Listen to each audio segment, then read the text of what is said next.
अस्सलाम वालेकुम की उम्मीद करता हूँ आप सब लोग खैरियत से होंगे। अल्लाह आप सबको अपने मान में रखे, परेशानियां दूर फरमाए और अल्लाह की ज़ात किसी का मुहताज ना करे, अपनी ज़ात का मुहताज रखे।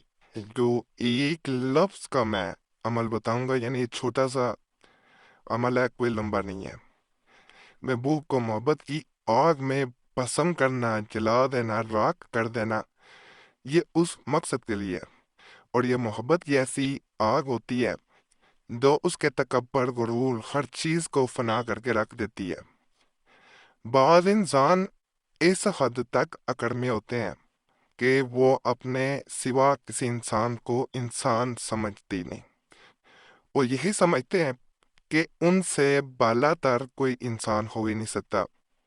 उनके अंदर तो ये एहसास होता है कि लोग उनकी कदर करें, लेकिन दूसरों के लिए एहसास उनके अंदर बिल्कुल कभी ना पैदा होता है, ना हो सकता है।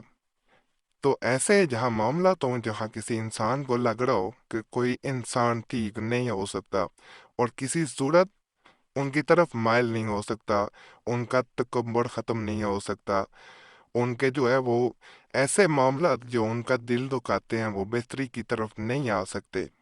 तो ऐसे तमाम मामलात में ये एक थोड़ा सा अमल मोहब्बत की ऐसी आग जलाता है कि कोई सोच नहीं सकता। अमल को सोच समझ के किया जाता है।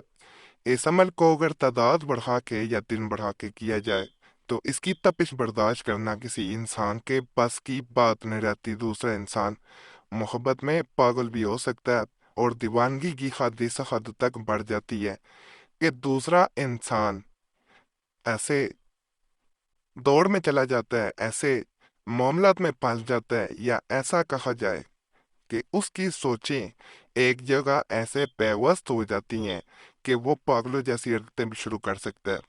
जितनी तादाद कही जाए उतना पढ़ लेना, उतना अमल कर लेना काफ़ी होता है। इस चैनल पे जितने भी अमलियात बताए जाते हैं अल्हम्दुलिल्लाह वो इसी मकसद, इसी नियत के साथ बताए जाते हैं कि किसी का भला हो, नुकसान ना हो।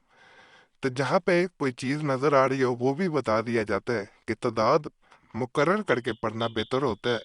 इसे सिर्फ और सिर्फ 21 मरतबा पढ़ लेना काफ़ी है। अगर इस तादाद से ऊपर चले जाएंगे तो फिर नुकसान होने का अंदेशा होता है, और आपको नुकसान नहीं होगा, दूसरा इंसान तड़प जाएगा। तो ये अमल सोच समझ के किया जाए। नापाकी में बहने हरगिज ना करें, बावजू होके करें, तन्हाई में करें, किसी को बता के ना करें। अगर बता के किया जाएगा तो फिर भी असर नहीं होता, किसी अमल का भी नहीं होता। किसी को दिखा के किया जाए अमल या बता के किया जाए, जैसे तावीज़ होता है, अगर दिखा के नकल कर रहे हैं, कई तवीज़ात ऐसे हैं जिनको दिखा कर नकल किया जाए तो वो असर नहीं रहता। और तावीज़ को भी कभी बार बार खोल के नहीं देखना चाहिए। तावीज़ को जब आप एक दो बार नकल हो गया, तय कर लिया, तय करने वाला तावीज़ को खोल के बार बार उसमें तहरीर पढ़ेंगे तो वो असर जाता रहता है। बाकी अमल को जब आप शुरू कर लें तो इसको उस वक़्त तक ख़त्म नहीं करना चाहिए जब तक आपका मकसद पूरा ना हो जाए। मसलन आज आपने 21 दफ़ा पढ़ा, अगले दिन अगर नहीं, आपको ये एक दिन में असर दिखा देगा, नहीं असर नजर आया, आप दूसरे दिन दोबारा करें, लेकिन तादाद नहीं बढ़ानी। तादाद बढ़ाएंगे फिर मामला खराब हो जाएंगे। तादाद कभी ना बढ़ाएं। दिन बढ़ाने से असल मकसद ये होता है कि इसका असर आहिस्ता आहिस्ता बढ़ता जाता है। और अगर फायदा नजर आ जाए फिर तादाद भी दिनों की नहीं बढ़ानी चाहिए। अगर अगले दिन फिर दोबारा करेंगे, हो सकता है उस पे इस हद तक असर हो गया हो, कितना काफी है। ज्यादा करेंगे दिनों के हिसाब से भी फिर नुकसान का फिर भी अंदेशा है। इसलिए ये बेहतर होता है अमल एक दिन कर लिया जाए।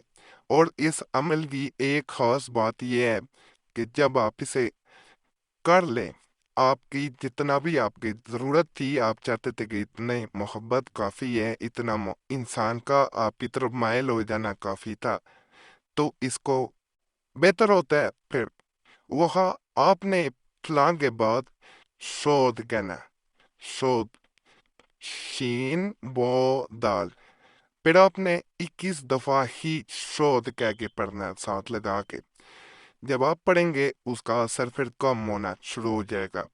اس کے اوپر جیسے محبت کی آگ لگ رہی تھی اس پہ آپ نے پانی ڈال دیا، اس پہ برسات کر دی ہے، وہ آگ کم ہونا شروع ہو جائے گی.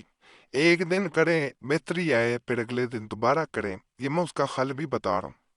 انشاءاللہ بہت اس عمل کا فائدہ ہوگا. اجازت کے لیے ویڈیو لائک کرنی پڑے گی، چینل سبسکرائب نہیں کیا ہوا ضرور پھر کر دیں اور گھنٹی کے نشان پہ ضرور دبائیں. فائدہ ہو نہ ہو دونوں صورتوں میں اللہ کی ذات کا شکر ادا کرنا کبھی نہ بھولیں، دعاؤں میں ضرور یاد رکھیں. اور فائدہ ہوا کرے کمنٹس میں ضرور بتائیں، نہ ہو پھر بھی بتائیں. باقی اللہ سب پہ فضل فرمائے، سب پہ رحم فرمائے، سب کی نیک حاجات پوری فرمائے. آمین یا رب العالمین. صلی اللہ تعالی علی خیر خلق نور محمد صحابہ اجمعین برحمتک یا ارحم الراحمین.